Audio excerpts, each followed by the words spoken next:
বেটা শোনো, এই কথাটা শোনো, বেটা শোনো, 14 বার একটা কথা বলছি, তখন বিরক্তি বোধ, উফ তুমি চুপ করো তো।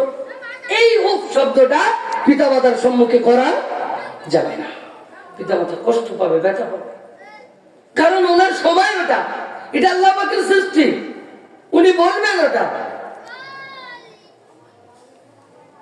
উফ ওয়ালা তানহারহুমা ওয়া কুল লাহুমা কওলান কারীমা, তাদের সঙ্গে সম্মানজনক কথা বলো, তারাকে সম্মান করো, রেসপেক্ট করো, সম্মানজনক কথা বলো।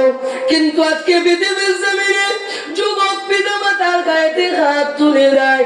বালিশ মন্ত্রী যখনই ঘরেতে ঢুকেছে, পিতামাতাকে আর চেনে না। বালিশ মন্ত্রী চেনেন আপনারা? বোঝেন কি? কে বলেন তো? বালিশ মন্ত্রীকে স্ত্রী, আপনারা তো খুব ভালো বোঝেন। বালিশ মন্ত্রী যখনই চলে এসেছে আর পিতা মাতাকে চেনে না। একজন পিতা, একজন মাতা 10 জন ছেলে এবং মেয়েকে মানুষ করেছে। 6 জন ছেলে, 4 জন মেয়ে। এখন এই 6 জন ছেলে বড় হওয়ার পরে 6টা ফ্ল্যাট করেছে, কিন্তু পিতা মাতার এই 6টা ফ্ল্যাটে জায়গা নাই। পিতা মাতা কোথায় থাকে?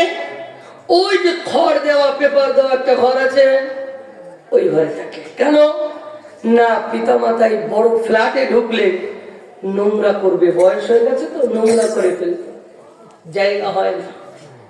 একজন পিতা, একজন মাতা 10 জনকে মানুষ করলো খড়ের তলায়, পেপারের তলায়, কিন্তু এই 6টা ছেলের ফ্ল্যাটে এই 2 জন পিতা মাতার জায়গা হলো না। উপরোক্ত তারপরও আবার মারধর। একজন যুবক প্রতিদিন বাড়িতে ফেরে, কর্ম করে, কর্ম থেকে বাড়িতে ফেরে, স্ত্রী প্রতিদিন বলে আজকে তোমার মা এই করেছে, আজকে তোমার মা ওই করেছে, প্রতিদিন বলে। একদিন একটু বেশি বলে ফেলেছে।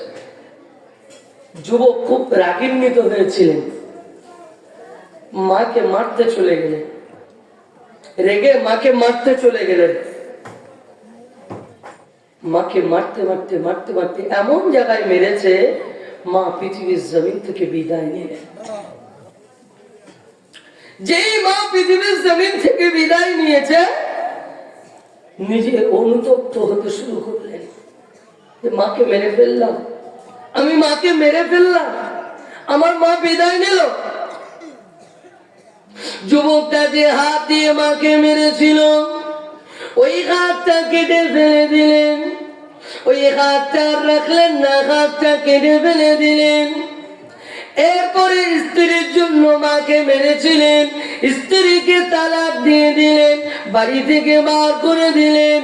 এরপরও মনটা মানে না, আল্লাহ কি আমাকে ক্ষমা করবে, আল্লাহ কি আমাকে মাফ করবে, আল্লাহ কি আমাকে মাফ করবে।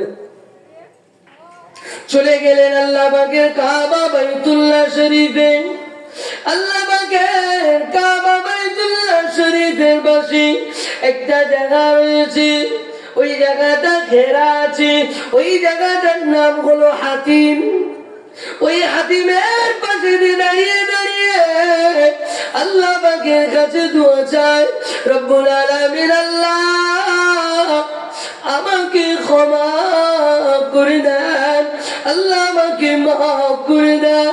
আল্লাহ মাকে মেরেছি, এ হাত দিয়ে মাকে মেরে ফেলেছি, আল্লাহ আপনি আমাকে ক্ষমা করে দেন।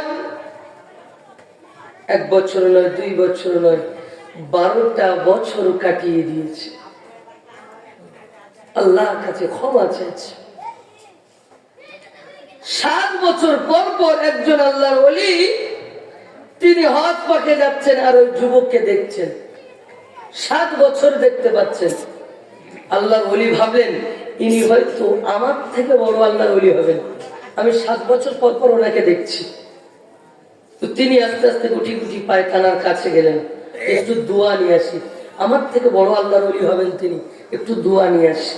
দোয়া নেওয়ার উদ্দেশ্যে একটু আগিয়ে গেলেন, তানার পাশে গিয়ে বললেন একটু আমার জন্য দোয়া করবেন, আমি আপনাকে 1 বার নয় 2 বার নয় আজ 7 বছর এখানে দেখতে পাচ্ছি। ওই সময়ে মাকে মেরে ফেলা যুবক আল্লাহর ওলিকে বলেছিলেন, ও আল্লাহ পাকের বান্দা